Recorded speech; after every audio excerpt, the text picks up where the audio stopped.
আমার প্রিয় ছাত্রছাত্রীরা, দ্বাদশ শ্রেণীর বাংলা ক্লাসে তোমাদের প্রত্যেককে স্বাগত জানাচ্ছি। আজ আমরা তোমাদের পাঠ্যসূচির অন্তর্গত একটি কবিতা পড়াবো। আমাদের সবার প্রাণের কবি, আমাদের হৃদয়ের কবি রবীন্দ্রনাথ ঠাকুরের রূপনারায়ণের কুলে একটি অনন্য সাধারণ কবিতা। এই কবিতাটি আমি তোমাদের সামনে একেবারে লাইন ধরে ধরে পড়াবো। একটু মনোযোগ দিয়ে শেষ পর্যন্ত শোনো, নিশ্চয়ই এই কবিতার পাঠ তোমরা অধিগত করতে পারবে। কবি রবীন্দ্রনাথ, আমরা তাকে বিশেষত কবি পরিচয়েই বেঁধে ফেলেছি। প্রকৃতপক্ষে রবীন্দ্রনাথ কবি প্রাণ, কবি হৃদয়, কবি প্রতিভা নিয়েই তিনি জন্মেছিলেন। যদিও রবীন্দ্রনাথ ছিলেন কিন্তু বহুমুখী প্রতিভার অধিকারী। তোমরা জানো, একই সঙ্গে তিনি বিশ্বের অন্যতম শ্রেষ্ঠ ছোট গল্পকার, শ্রেষ্ঠ ঔপন্যাসিক, শ্রেষ্ঠ নাট্যকার, শ্রেষ্ঠ প্রাবন্ধিক, একজন শ্রেষ্ঠ গীতিকার, সুরকার। তিনি নিজে ভালো গান গাইতেন, ভালো নাচতেন, ভালো অভিনয় করতেন। অসাধারণ ছবি আমরা তাকে আঁকতে দেখেছি। বিশ্বের তিনি প্রথম সারির একজন চিন্তাবিদ, দার্শনিক, শিক্ষাতাত্ত্বিক। সুতরাং শুধুমাত্র কবি পরিচয়ে তাকে আবদ্ধ রাখলে আমরা রবীন্দ্রনাথকে বোধহয় খুব ছোট করে দেখব। যাই হোক, তার এই অনন্য সাধারণ প্রতিভার কথা মাথায় রেখেই আমরা পড়ব তার শেষ কাব্য, শেষ লেখা থেকে নেওয়া এই কবিতাটি। যে কবিতাটি আকারে অনেকটাই ছোট, কিন্তু এই ছোট্ট কবিতাটির মধ্যে লুকিয়ে রয়েছে একটি গভীর ব্যঞ্জনা, যা আমাদের প্রত্যেকের জীবনের সঙ্গে সম্পৃক্ত। আমরা এই কবিতাটি পড়ার আগে একটা কথা উল্লেখ করব। আমরা সাধারণভাবে দেখেছি কোনো একজন ব্যক্তি যিনি বিরাট প্রতিভা নিয়ে জন্মেছেন, বয়স বাড়ার সঙ্গে সঙ্গে তার প্রতিভা ক্রমশ ক্ষয়িত হতে থাকে, তার চিন্তা শক্তি হ্রাস পেতে থাকে। তিনি যদি কবি হন, লেখক হন, তাহলে লেখার মান ক্রমশই তার কমে যায় এবং একসময় লেখা বন্ধ করে দেন তিনি, লেখা আসে না তার। কিন্তু আমরা দেখেছি রবীন্দ্রনাথই বিশ্বের সেই বিরলতম ব্যক্তিত্ব, যিনি যতই কিনা বয়স বাড়ার সঙ্গে সঙ্গে মৃত্যুর দিকে এগিয়ে গেছেন, ততই তার প্রতিভা আরো বেশি তীক্ষ্ণ হয়েছে, ক্ষুরধার হয়েছে। তার লেখার গভীরতা অনেক বেশি মাত্রা পেয়েছে। তাই তার শেষ জীবনে লেখা যে কাব্যগুলি, আরোগ্য থেকে শুরু করে রোগশয্যায় আরোগ্য, জন্মদিনে এবং শেষ লেখা, এই কাব্যের কবিতাগুলির মধ্যে কিন্তু গভীর জীবন দর্শন প্রকাশিত হয়েছে। আমরা এখন যে কবিতাটি পড়লাম, তার মৃত্যুর পরে প্রকাশিত। তিনি 1941-এর 7 আগস্ট প্রয়াত হয়েছেন, বাংলা 22 শ্রাবণ। ওই বছরই তার মৃত্যুর পরে 1 মাস পরেই প্রকাশিত হয়েছিল তার এই অপ্রকাশিত কবিতাগুলি নিয়ে লেখা একটি কাব্য। তো মৃত্যুর আগে স্বাভাবিক কারণেই রবীন্দ্রনাথ এই কাব্যের কোনো নামকরণ করেননি, করে যেতে পারেননি। এমনকি কোনো কবিতারও কোনো নামকরণ তিনি করে যাননি। বিশ্বভারতী থেকে প্রকাশিত তার এই কাব্যগুলির নাম বিশ্বভারতী কর্তৃপক্ষই ঠিক করেছেন। অবশ্য পুত্র রথীন্দ্রনাথ এই ব্যাপারে কখনো কখনো মতামত দিয়েছেন। আর মাত্র 15টি কবিতা নিয়ে শেষ লেখা কাব্যটি প্রকাশিত হয়েছে, যে কবিতাগুলির কোনোটিরই শিরোনাম নেই, নাম নেই। এই কাব্যে আমাদের পাঠ্য কবিতাটি 11 নম্বর কবিতা, 11 সংখ্যক কবিতা। আমাদের উচ্চ মাধ্যমিক শিক্ষা সংসদ প্রকাশিত যে সাহিত্য চর্চা বইটি, এখানে রূপনারায়ণের কুলে নামে কবিতাটি প্রকাশিত হয়েছে। আসলে কবিতাটির যে তাৎপর্য, কবিতার যে বিষয়বস্তু, এটা যেমন এই নামকরণের মধ্যে প্রতিফলিত হয়েছে, বিশেষত কবিতাটি শুরুই হয়েছে রূপনারায়ণের কুলে জেগে উঠিলাম এই কথাটি দিয়ে। তো এই প্রথম যে পংক্তি বা কবিতার শুরুর এই পংক্তি ধরেই সংকলকরা এই নামকরণটি করেছেন। কবিতাটি পড়লেই আমরা বুঝতে পারো নামকরণ কতখানি তাৎপর্যপূর্ণ হয়েছে।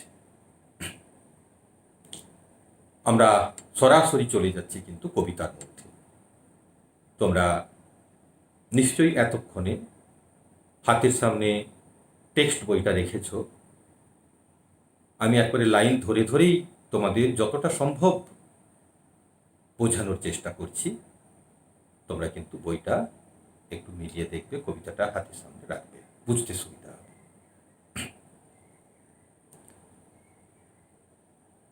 রূপনারায়ণের কুলে কবিতাটির নাম। আমি আবার একটু নামকরণ প্রসঙ্গে আসব, কারণ এখানে নামকরণটি কিন্তু অনেকটাই রূপক ধর্মী। তোমরা সবাই জানো আমাদের পশ্চিমবঙ্গের একটি বিশেষ নদ, পরিচিত নদ রূপনারায়ণ। এবং আমরা বিশেষত যারা মেদিনীপুরের বাসিন্দা, বিশেষত আমরা যারা ঘাটাল মহকুমায় এবং সংলগ্ন তমলুক মহকুমার বাসিন্দা, তারা রূপনারায়ণকে সঙ্গী করেই বড় হচ্ছে। আমাদের খুব কাছের, খুব পরিচিত নদ, খুব আদরের নদ রূপনারায়ণ। তো রূপনারায়ণের কুলে, নদীর কুলে, নদের কুলে মানে নদীর কুলে, এই অনুষঙ্গটি এখানে এসেছে। এবং স্বাভাবিক কারণেই মনে হতে পারে যে হয়তোবা রবীন্দ্রনাথ রূপনারায়ণ বলতে রূপনারায়ণ নদটিকেই বুঝিয়েছেন, বা বিশেষ একটা নদ বা নদীকে বুঝিয়েছেন। কিন্তু প্রকৃতপক্ষে তা নয়। রূপনারায়ণ রূপক অর্থেই এসেছে কবিতায়। নদী যেমন চলমান, তেমনি জীবনও চলমান, জীবনও গতিময়, গতিশীল। এই পৃথিবী, এই জগৎ চলমান, গতিশীল। আসলে এই বিশ্ব সংসার, এই রূপময় জগৎকেই কবি রূপকায়িত করেছেন রূপনারায়ণ এই নামের আড়ালে। রূপনারায়ণ এই শব্দটি প্রকৃতপক্ষে রূপময় জগৎ, চলমান জগৎ, আমাদের এই বিশ্ব সংসার, বিশেষত এই মানব সংসার, মানব জীবন, এটাকেই কিন্তু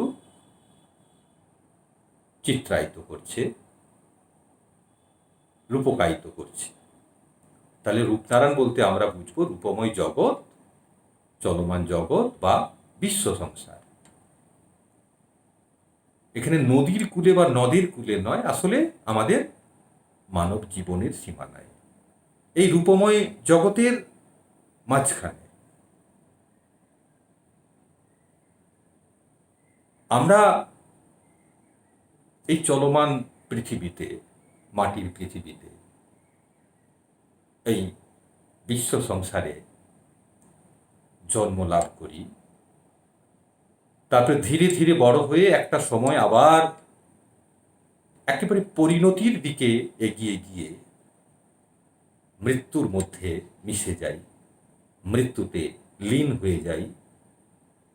জীবনের শেষ পরিণতি মৃত্যু। তাহলে জীবনের একটা সীমানা রয়েছে, শেষ সীমানা, আর সেই শেষ সীমানাটি বোঝাতেই রবীন্দ্রনাথ কূলে শব্দটি ব্যবহার করেছেন। নিশ্চয়ই আমরা আমাদের জীবনের সীমানায় গিয়েই আমাদের যে বিস্তীর্ণ জীবন, দীর্ঘ জীবন, সেই জীবন সম্পর্কে যা যা অভিজ্ঞতা হয়েছে তার একটা মূল্যায়ন করতে বসি। সবাই করি না, করতে পারিও না। সেই অবকাশ, সেই অবসর, সেই সুযোগ আমরা অনেকেই পাই না। কিন্তু রবীন্দ্রনাথ তার দীর্ঘ জীবন পথে, তার ৮০ বছরের জীবনের একেবারে শেষ প্রান্তে এসে উপলব্ধি করেছেন তার জীবনে কত বৈচিত্র্যময় ঘটনা ঘটেছে। সেই সমস্ত ঘটনার মধ্য দিয়ে তিনি কত সুখ আনন্দ, কত দুঃখ বেদনা, কত যন্ত্রণা হতাশায় গ্রস্ত হয়েছেন, তার একটা হিসেব কষতে বসেছেন। এবং হিসেব কষতে বসেই তিনি মূল্যায়ন করেছেন এই জীবনের, জীবন সম্পর্কে তার উপলব্ধির কথাটি কবি অত্যন্ত প্রাঞ্জল ভাষায় অভিব্যক্ত করেছেন এই কবিতার মধ্যে। আবার একবার আমরা কবিতা রচনার প্রেক্ষাপটে চলে আসি, শুরুতে চলে আসি। কবিতাটি লিখেছিলেন কবি, আগেই বললাম যে 1941 মে মাসে, 13ই মে তারিখটি সম্ভবত 13ই মে, রাত্রি 3:15। এখন এই সময়ে, জীবনের মৃত্যুর কয়েক মাস আগে, রবীন্দ্রনাথ কিন্তু চলচ্ছক্তি হারিয়ে ফেলেছিলেন। তিনি সবসময় শয্যাশায়ী থাকতেন, বিছানায় শুয়েই থাকতেন। কখনো কখনো তাকে কেউ বসিয়ে দিতেন, হেলান দিয়ে বসতেন, শুইয়ে দিতেন, তাকে খাইয়ে দিতে হতো, তাকে স্নান করিয়ে দিতে হতো, তার মুখ ধুয়ে দিতে হতো। সবসময়ের জন্য তার পরিচর্যা করার জন্য বেশ কয়েকজন নিয়োজিত ছিলেন, এবং সর্বক্ষণের জন্যে কবির কাছে একজন কেউ না কেউ থাকতেন। তো সেই দিন রাত্রিতে 3:15 সময় কবির ঘুম হঠাৎ ভেঙে যায়, এবং এই সময় মাঝে মাঝেই তিনি বাহ্যিক চেতনাও হারিয়ে ফেলতেন। যখন তিনি আবার চেতনার জগতে ফিরে আসতেন, চেতনা লাভ করতেন, তখনই তার কিছু না কিছু লেখা বেরিয়ে আসত। কখনো কবিতার কথা, কখনো প্রবন্ধের কথা, কখনো গানের কথা। তো তিনি বিড়বিড় করে বলছেন কয়েকটি লাইন, ওই দিন রাত্রিতে কবির দেখাশোনার জন্য যিনি ছিলেন তিনি লিখলেন সেই কবিতার কথা কটি, কাগজে লিখে টেবিলে রেখে দিয়েছেন। পরে সকালে ভোরে রানীচন্দ্র, কবির সর্বক্ষণ দেখাশোনা করতেন, তার পাশে থাকতেন, শিওরে থাকতেন, এবং এই রানীচন্দ্রের হাতে রবীন্দ্রনাথ কথিত অনেক কবিতাই লিপিবদ্ধ হয়েছে। তো রানীচন্দ্র এসে ভোরে দেখলেন যে কিছু কথা লেখা রয়েছে কাগজে। তো তিনি জানতেন, কবির বৈশিষ্ট্য তিনি জানতেন যে ঘুম ভাঙলেই তার হয়তো মনে পড়বে, অথবা তাকে মনে করিয়ে দিতে হবে যে তিনি রাত্রিতে কিছু লিখেছেন, নিজের হাতে নয়, মুখে মুখে বলেছেন, অন্য কেউ লিখে নিয়েছেন। তো রানীচন্দ্র খুব পরিষ্কার করে বড় বড় অক্ষরে কাগজে সেই কটি কথা আবার লিখে রাখলেন। তারপরে কবির ঘুম ভাঙল, কবি হাত মুখ ধুলেন, চা খেলেন। তারপরই রানীচন্দ্র কাগজে লেখা সেই কথাগুলি কবির দিকে এগিয়ে দিলেন এবং কবি পড়লেন। পড়ে রানীচন্দ্রকে বললেন যেতে আরও কটি কথা যোগ করতে হবে। শেষ যে 4টি পংক্তি এই কবিতার, সেই 4টি পংক্তি কিন্তু পরের দিন সকালে আবার সংযুক্ত করেছিলেন কবি। এই তিনি শেষ করেছিলেন রাত্রিতে, কঠিনেরে ভালোবাসিলাম সে কখনো করে না বঞ্চনা, এইখানে শেষ করেছিলেন। তারপরেই শেষ 4টি পংক্তি, আমৃত্যুর দুঃখের তপস্যায় জীবন, 4টি নয় 3টি পংক্তি, সত্যের দারুণ মূল্য লাভ করিবারে মৃত্যুতে সকল দেনা শোধ করে দিতে। অসাধারণ কথা, অসাধারণ কথা, অসাধারণ ব্যঞ্জনা লুকিয়ে রয়েছে কবিতাটির মধ্যে। আমরা এবার সেই কবিতার বিষয়বস্তুতে চলে যাব। 1941 মানে বুঝতেই পারছ ঐতিহাসিক প্রেক্ষাপটটা, দ্বিতীয় বিশ্বযুদ্ধ চলছে, জনজীবনে একটা চরম অস্থিরতা, মানসিক উদ্বেগ, মূল্যবোধের অবক্ষয়,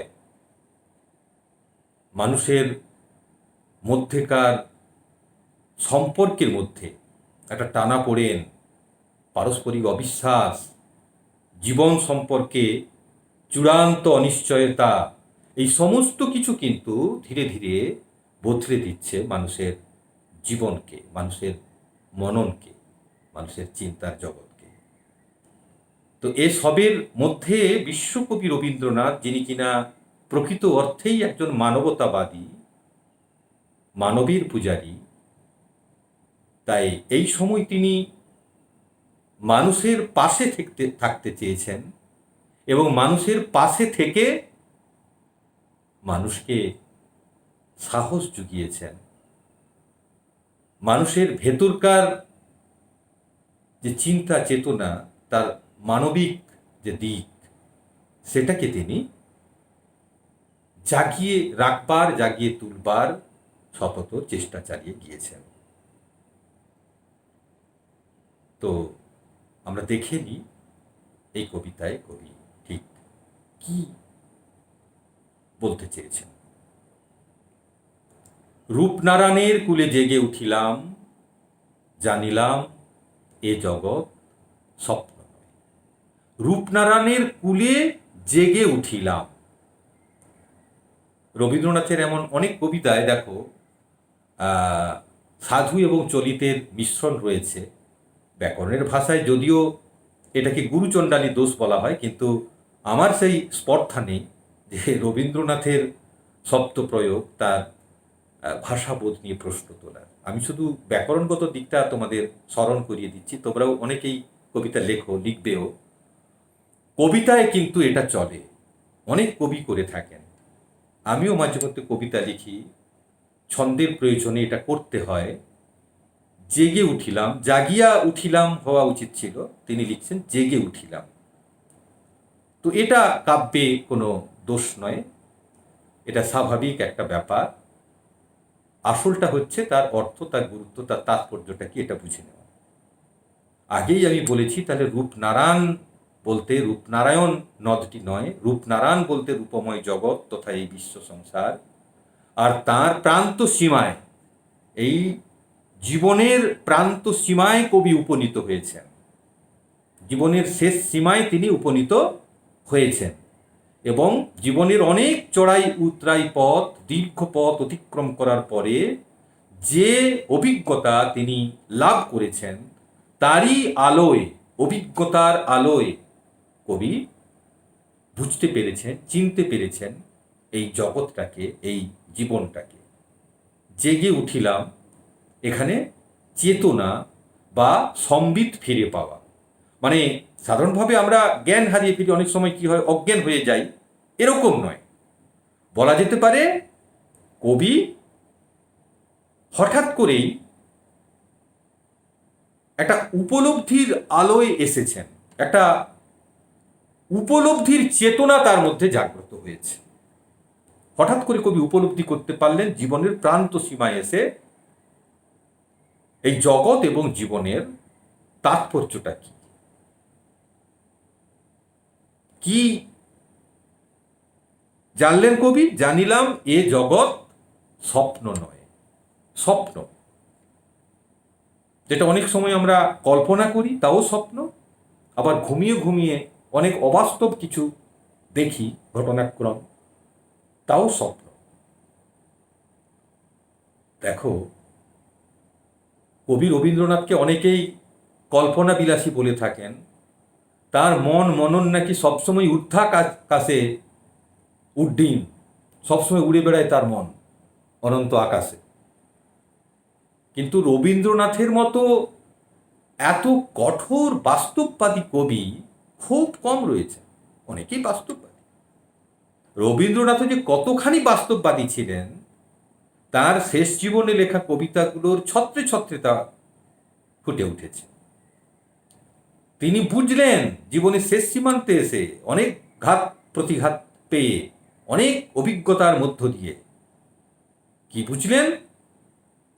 এই জগৎটা বাস্তব, রূঢ় বাস্তব দিয়ে ঘেরা, স্বপ্নময় নয়, কল্পনা দিয়ে তৈরি নয়, কল্পনা দিয়ে ঘেরা নয়, স্বপ্ন নয়, অর্থাৎ বাস্তব, অত্যন্ত বাস্তব এই জগৎটা, অর্থাৎ কিনা এই জীবন, এই বিশ্ব সংসার। রক্তের অক্ষরে দেখিলাম আপনার মুখ। রক্তের অক্ষরে,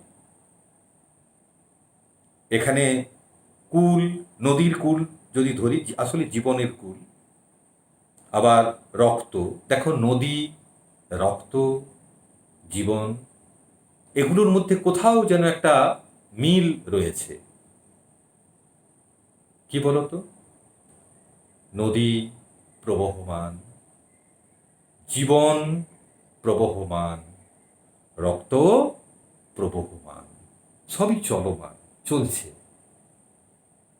কিন্তু কোথাও যেন এসে নদী একটা জায়গায় থেমে যায়, সমুদ্রে এসে মিশে যায়। তেমনি একইভাবে জীবন একটা জায়গায় এসে থেমে যায়, মিশে যায়, মৃত্যুর সমুদ্রে মিশে যায় জীবন। তো কবি রক্তের অক্ষরে দেখলেন আসলে জীবনের প্রবহমানতার পথে তিনি উপলব্ধি করলেন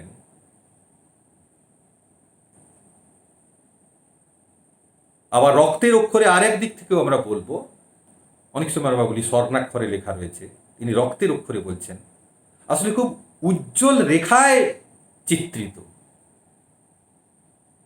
টকটকে উজ্জ্বল। এই অর্থে তিনি কি দেখলেন? আসলে উজ্জ্বল রূপে তিনি দেখলেন, একেবারে বাস্তবের আলোয় মেলে তিনি দেখলেন। কি দেখলেন? নিজের রূপ, স্বরূপ। আসলে নিজের জীবনটাকে তিনি প্রথম থেকে এই পর্যন্ত একটা জায়গায় মেলে ধরলেন। তার এতদিনকার জীবন পথটাকে একটা উপলব্ধির আলোয় নিয়ে এলেন। কবি বুঝতে পেরেছেন যে এই জীবনটা, মানুষের জীবনটা প্রকৃতপক্ষে ঠিক কেমন, এর মধ্যে বাস্তব সত্যটা কি, এটা রবীন্দ্রনাথ উপলব্ধি করেছেন। চিনিলাম আপনারে আঘাতে আঘাতে বেদনায় বেদনায়। কবি এতদিনে জীবনের যে সুদীর্ঘ পথ পাড়িয়ে দিয়েছেন, সেই পাড়ি দেবার পথে একটু একটু করে কবি নিজেকে চিনেছেন। আমরা কেউই একদিনে নিজেকে চিনতে পারি না। তুমি বলবে যে নিজেকে আবার চেনা কি, আমি কি জানি না? না, জানি না। আমরা নিজেরাও জানি না যে আমি ঠিক কি, আমি ঠিক কেমন, আমি কি করেছি, কি করতে চাই, ভবিষ্যতে কি ঘটবে, এসব আমরা কিছুই জানি না। এগুলো উপলব্ধি করতে হয়। জীবনের শেষ প্রান্তে এসে চুলচেরা বিশ্লেষণের মধ্য দিয়ে তবেই একটা মানুষ নিজের সম্পর্কে মূল্যায়ন করতে পারে। আমি কি করেছি, কি করতে চেয়েছি, তা পেরেছি কিনা, এবং শেষ পর্যন্ত আমার পরিণতি কোন জায়গায় এসে ঘটতে চলেছে। তো কবি জীবনের একেবারে শেষ প্রান্তে এসে মৃত্যুর মুখোমুখি দাঁড়িয়ে বুঝতে পারলেন জীবনে অনেক আঘাত তিনি পেয়েছেন, অনেক দুঃখ তিনি পেয়েছেন। আঘাতে আঘাতে বেদনায় বেদনায়। এই আঘাত কি রবীন্দ্রনাথ একা পেয়েছেন? রবীন্দ্রনাথ তার আদর্শ করেছিলেন, যাকে তার পিতা দেবেন্দ্রনাথ, কবির যখন অল্প বছর বয়স তিনি মারা গেলেন।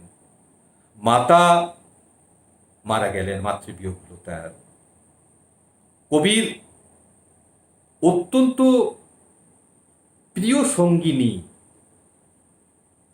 যার কাছ থেকে রবীন্দ্রনাথ তার কাব্য প্রেরণা লাভ করেছিলেন, তার সেই বউ ঠাকুরানী, তার সেজদার স্ত্রী। কবির অত্যন্ত প্রিয় তার খেলার সাথী মারা গিয়েছিলেন, কাদম্বরী দেবী। কবি যখন যৌবনের মাঝপথে অবস্থান করছেন, তখনই তার স্ত্রী বিয়োগ হলো, পত্নী বিয়োগ হলো। মারা গিয়েছেন তার কন্যা, তার পুত্র, বহু বহু আত্মীয় স্বজন। শুধু এই নিকট আত্মীয় বিয়োগ নয়, এটা তো জীবনের ধর্ম। যাওয়া আসা, মৃত্যু, এগুলো থাকবেই। এর বাইরেও রবীন্দ্রনাথ নানান ধরনের আঘাত প্রত্যাঘাত সয়েছেন। বহু অপমান তাকে সহ্য করতে হয়েছে, অনেক অপ্রত্যাশিত সমালোচনা তাকে হজম করতে হয়েছে। এই সমস্ত কিছুকে কিন্তু কবি সামলে উঠেছেন। আর বাকি আঘাত এসেছে তার জীবনে। দুটি বিশ্বযুদ্ধ ঘটেছে। প্রথম বিশ্বযুদ্ধ, যখন কিনা কবি নোবেল পুরস্কার পাবার জন্য মনোনীত হয়েছেন, ঠিক যে সময়ে 1914তেই বেঁধে গেল দ্বিতীয় বিশ্বযুদ্ধ। এই সময়ই নোবেল পুরস্কারটি তার হাতে তুলে দেওয়ার কথা 1913তে ঘোষিত হয়ে গিয়েছিল। তো দ্বিতীয় বিশ্বযুদ্ধের কারণে এই নোবেল পুরস্কার দেবার অনুষ্ঠানটি অনেক দেরি করে হলো।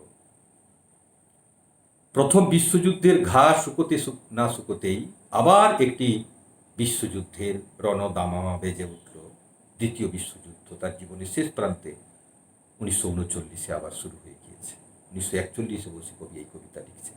এছাড়া পরাধীন দেশ, পরাধীন ভারতবর্ষ, পরাধীনতার গ্লানি, পরাধীনতার যন্ত্রণা, বিদেশি শাসকের অত্যাচার, ভারতবাসীর প্রতি তাদের নির্মম বঞ্চনা, এসব কবিকে বারে বারে ব্যথিত করেছে। আঘাত দিয়েছে। কবি এই সমস্ত কিছুকে বুকে বয়ে তার সাহিত্য সাধনা চালিয়ে গিয়েছেন, জীবনের পথে এগিয়ে গিয়েছেন। তো এইভাবেই জীবনটাকে এগিয়ে নিয়ে যেতে যেতে যে দুঃখ, যে আঘাত তিনি সয়েছেন, অনুভব করেছেন, তার মধ্য দিয়েই কিন্তু কবি নিজেকে, অর্থাৎ কিনা নিজের জীবনকে উপলব্ধি করতে পেরেছেন যে প্রকৃতপক্ষে জীবনটা কি। আসলে জীবনটা এমনই, অর্থাৎ দুঃখ, আঘাত, বেদনা, যন্ত্রণা ছাড়া জীবন হয় না। এই জীবন মানেই শুধু সুখের ফুলশয্যা, এ বেড অফ রোসেস, এটা নয়। জীবন মানেই সংগ্রাম, জীবন মানেই ঘাত প্রতিঘাতে ভরা কতকগুলো ভুল ভাঙার সমষ্টি। এটাই জীবনের নির্মম সত্য। কবি সেই সত্যই উচ্চারণ করছেন এই কবিতায়। পরের পংক্তিতে এসে তিনি বললেন, সত্য যে কঠিন, কঠিনেরে ভালোবাসিলাম। সত্যই হচ্ছে নির্মম সত্য। সত্য বড় কঠিন, সত্য মানে বেদনাদায়ক। আমি যখনই কোনো সত্যের কোনো মুখোমুখি হই বা হব, তা আমাকে নির্মম আঘাত হেনে দেয়। আমি যদি শুনি এই মুহূর্তে আমার একান্ত প্রিয়জনের মৃত্যু ঘটেছে এবং এটাই সত্য, এই সত্য তাৎক্ষণিকভাবে শুনলে খুব সাময়িকভাবেই আমি অত্যন্ত বেদনাহত হব, আমি ভেঙে পড়ব। কিন্তু কেউ যদি মিথ্যা করে বলে যে না না কিছু হয়নি, কেউ মারা যায়নি, সাময়িক সুখ আমি পেলাম ঠিকই, কিন্তু পরে যখন আমি জানতে পারবো, সত্য তো লুকোনো থাকে না, একটা না একটা সময় সত্য প্রকাশিত হবেই। তাহলে পরে যখন আমি জানতে পারবো যে না সত্যি সত্যি আমার সেই প্রিয়জনের মৃত্যু ঘটেছিল ওই সময়, অথচ আমাকে জানানো হয়নি, সেটা কি ওই সময়ের সত্য জানার থেকেও আরো নির্মম বেদনাদায়ক হবে না ওই মিথ্যাটিকে এতদিন লালন করবার জন্য? আমাদের প্রত্যেকে সত্যের মুখোমুখি দাঁড়ানো উচিত, দাঁড়ানোর সেই সৎ সাহস থাকা উচিত। তা সাময়িকভাবে হয়তো কিছুটা আঘাত, কিছুটা বেদনা আমাকে দেবে, কিন্তু এই সত্য কখনো আমাদের ঠকায় না, আমাদের সঙ্গে প্রতারণা করে না। সত্য সত্যই, তা আলোকিত আলোকিত করে আমাদের চিন্তা চেতনাকে, আমাদের জীবনকে, আমাদের চলার পথটিকে। কিন্তু মিথ্যা মানেই অন্ধকার, মিথ্যা মানেই কালো, মিথ্যা মানেই ধোঁয়াশা, পথ হাতড়ে হাতড়ে আমাদের সামনের দিকে এগিয়ে নিয়ে যায় এই মিথ্যা। রবীন্দ্রনাথ সত্যদ্রষ্টা, রবীন্দ্রনাথ সত্যানুসন্ধানী, রবীন্দ্রনাথ তাই জীবনে বরাবর সত্যকেই আঁকড়ে ধরেছেন, সত্য পথকেই অনুসরণ করেছেন। কখনোই তিনি মিথ্যার আশ্রয় নেননি, নিতে চাননি। তাই সত্য যত বড়ই কঠিন, কঠোর, নির্মম হোক না কেন, তিনি কিন্তু সেই কঠিন সত্যকেই ভালোবেসেছেন।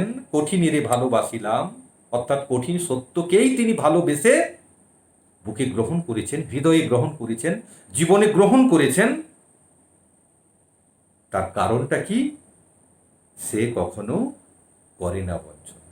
আসলে সত্য কখনোই আমাদের সঙ্গে বঞ্চনা করে না, প্রবঞ্চনা করে না, ঠকায় না। সত্য যা তা সত্যই, সেটাই সঠিক।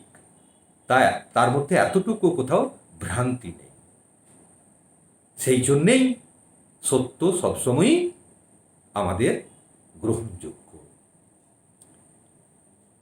এরপরেই রবীন্দ্রনাথ যে 3টি পংক্তি যোগ করেছেন, অসাধারণ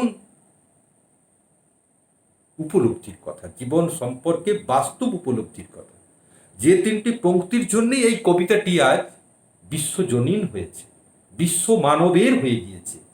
এই চিন্তা, এই ভাবনা, এই উপলব্ধি রবীন্দ্রনাথের চেতনা থেকে, তার হৃদয় থেকে বেরিয়ে এসেছে ঠিকই, কিন্তু এই জীবন সম্পর্কে সত্য ধারণাটা, জীবনের এই চরম সত্যটা, এটা শুধু একা ব্যক্তি রবীন্দ্রনাথের ক্ষেত্রে প্রযোজ্য নয়, সমস্ত বিশ্ব মানবের ক্ষেত্রে প্রযোজ্য, সবার ক্ষেত্রে প্রযোজ্য।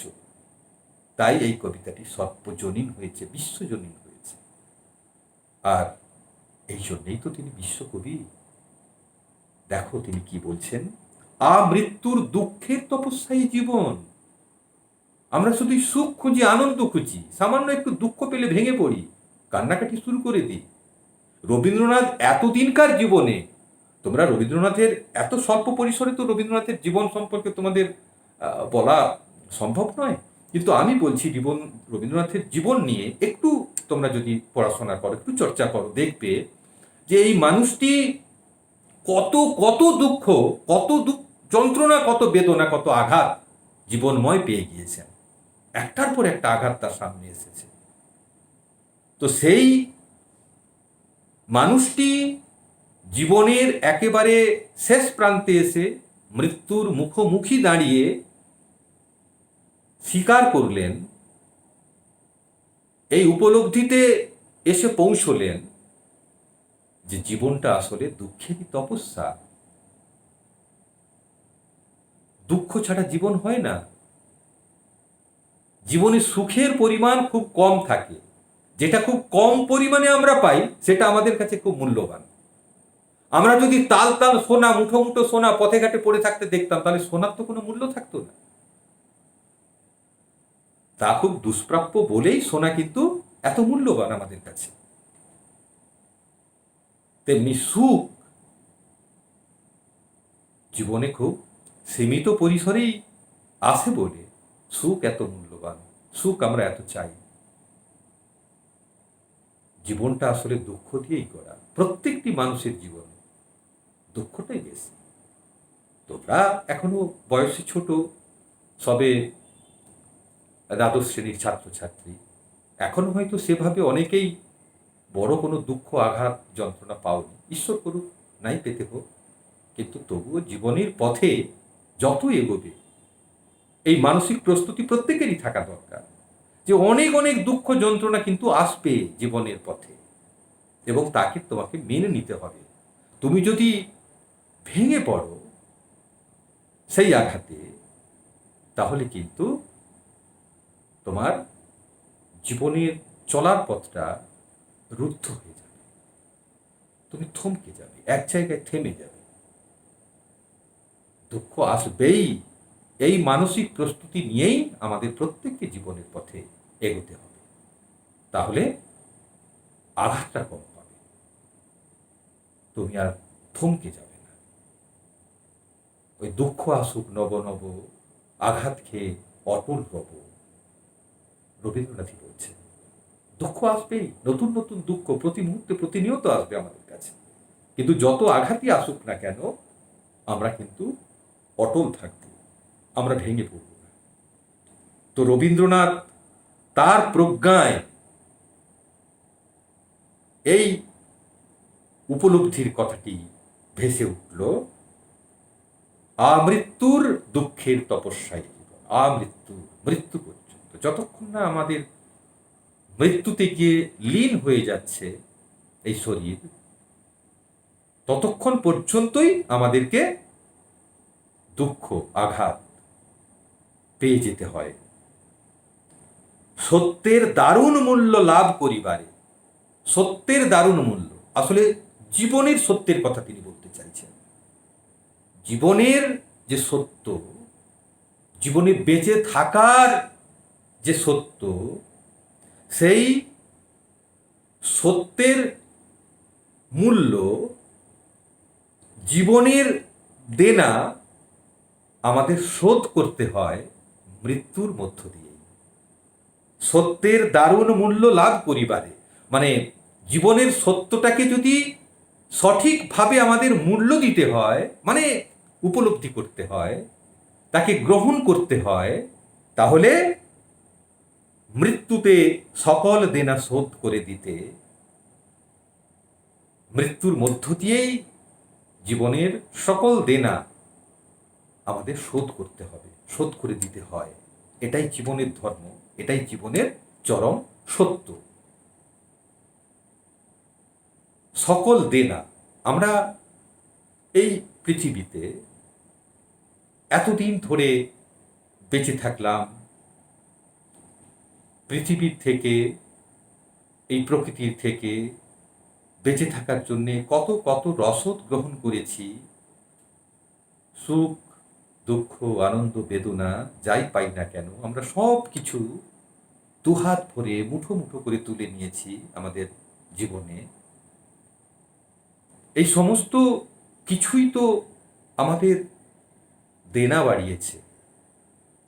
যা কিছু নিয়েছি এই পৃথিবীতে এসে, এই পৃথিবীর কাছ থেকে, এই সমস্ত কিছুই তো আমাদের ঋণের পরিমাণ বাড়িয়েছে। আমরা পৃথিবীর কাছে ঋণী, আর সেই ঋণ আমাদের শোধ করতে হয় মৃত্যুর মধ্য দিয়ে, অর্থাৎ এই জীবনটাকে উৎসর্গ করে মৃত্যুর কাছে।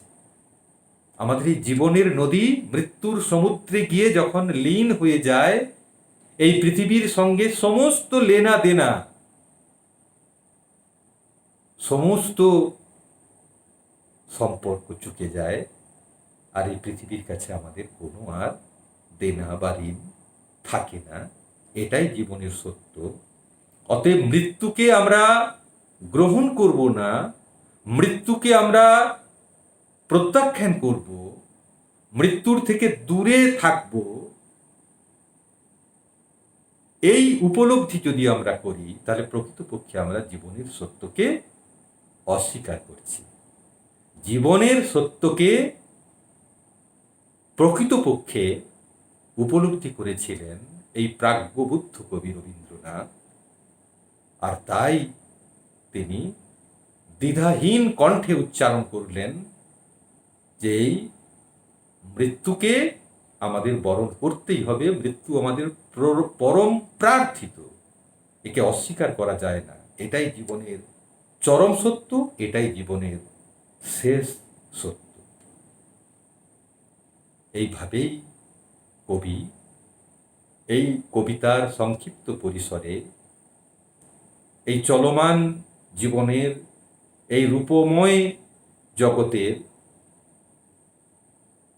প্রকৃত সত্যটাকে উপস্থাপিত করেছেন রূপনারায়ণের কুলে এই কবিতায়।